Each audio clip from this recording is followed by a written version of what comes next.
Hey guys, welcome back to another episode. Alright. This is a review slash fan theory video. Kind of like what I've been doing since X-Men First Class. Alright. So,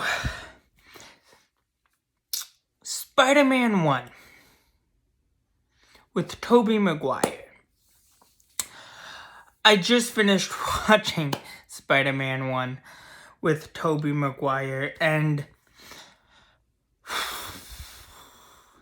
there's a lot going on. So,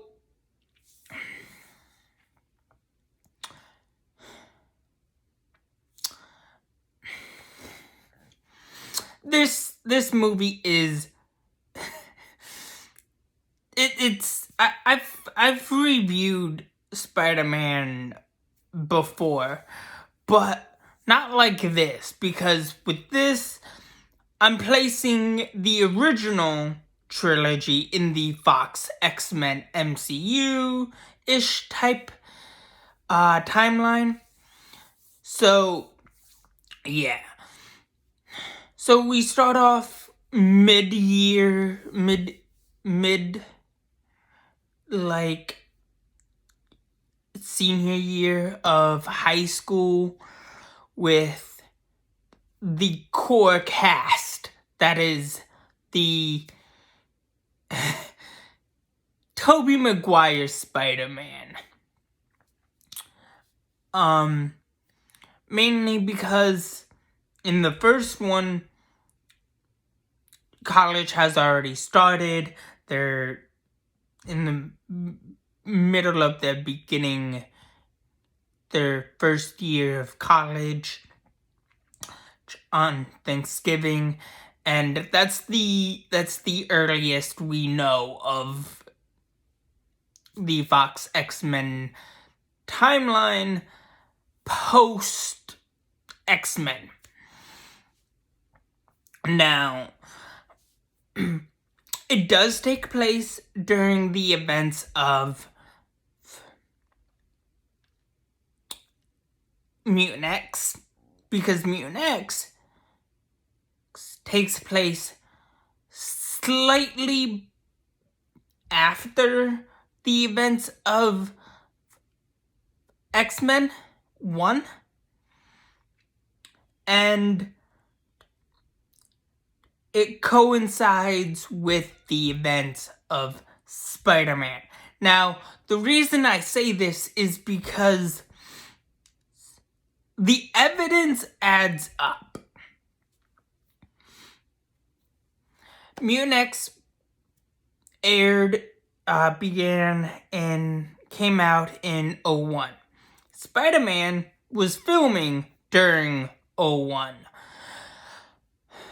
So it lines up. And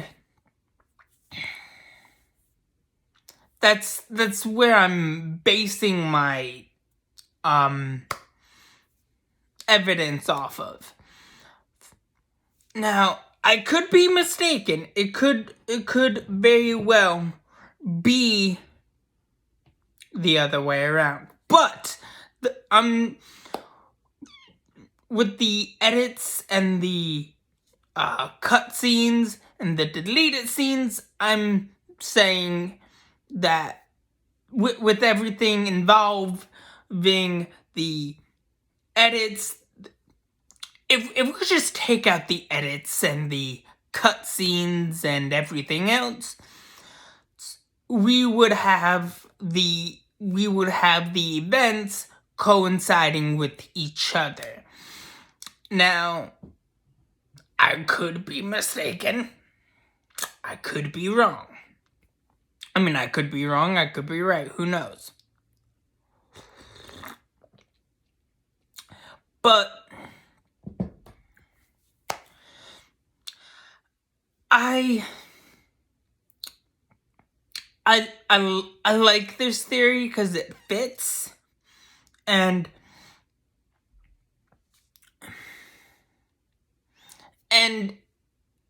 we have not one great performance, not two great performances, but three great, really, really, really great performances. And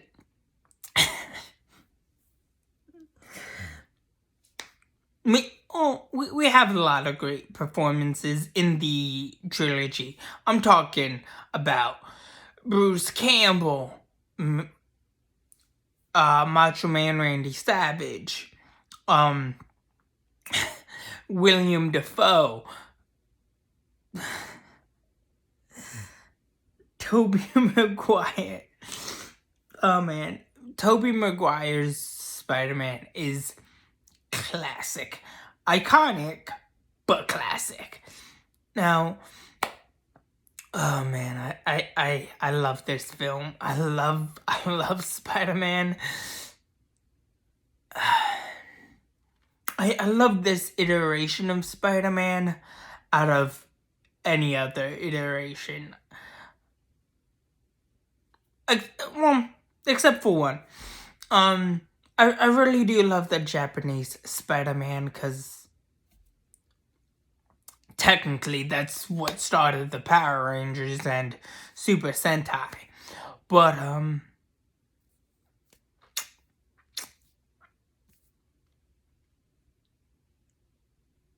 yeah, this movie is the first movie from the 2000s that made Spider-Man.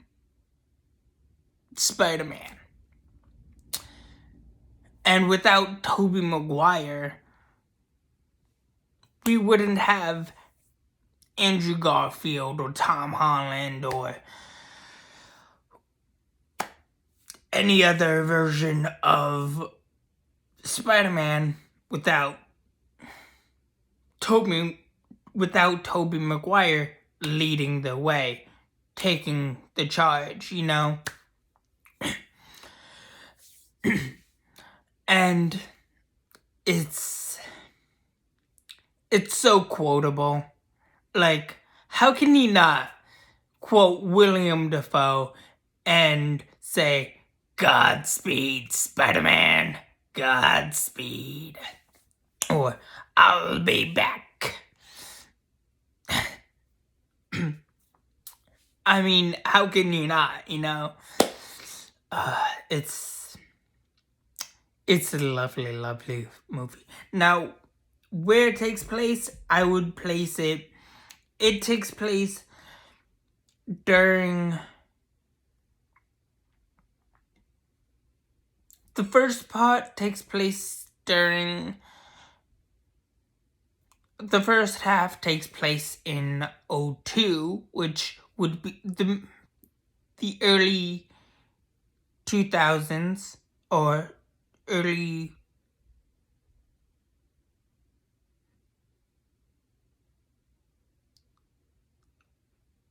2001, maybe 2002.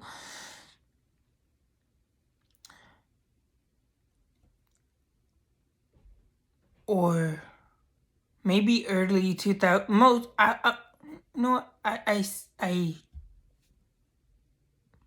I take that back. Mainly, I will place it like early 2001, and the second half through 2001, leading into January 2002 at best, because we have a time gap. We have a 3-week, like a 2-week period of where he's just sick because of the spider bite. We have about a month period where he is making his first spider suit.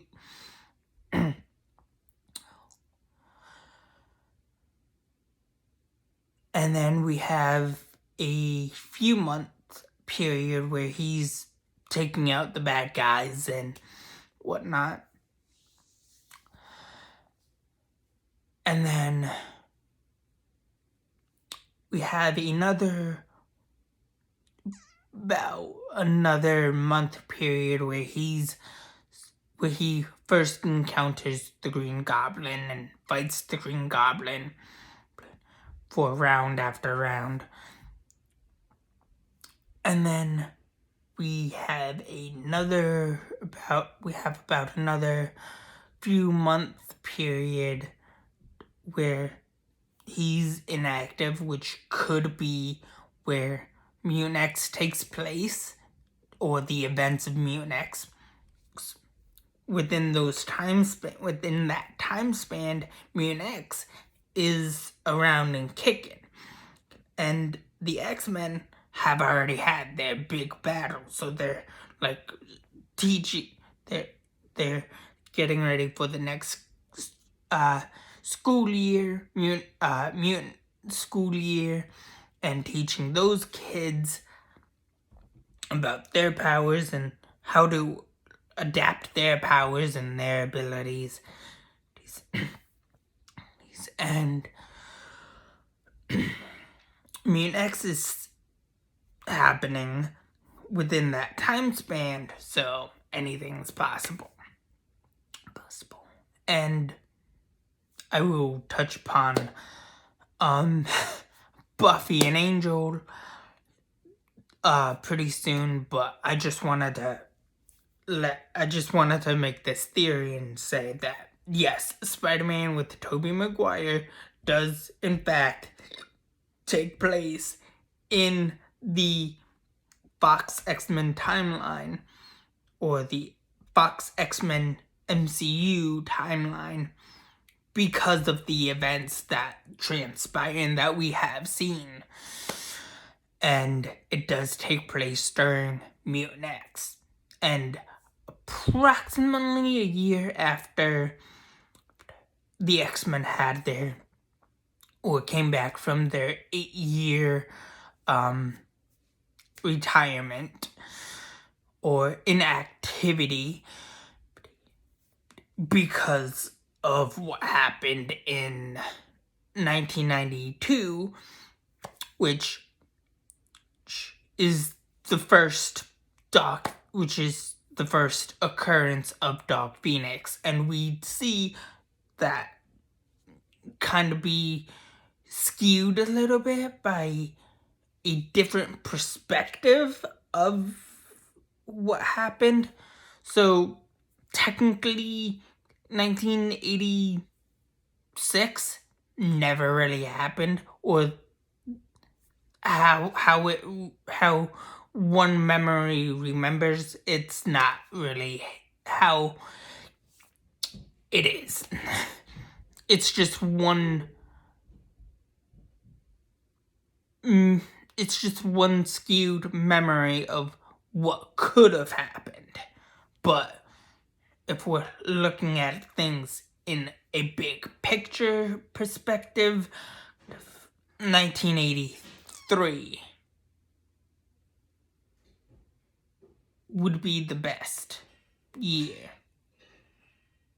because 1983 would be Jean Grey would be born in 1973, so which would make sense.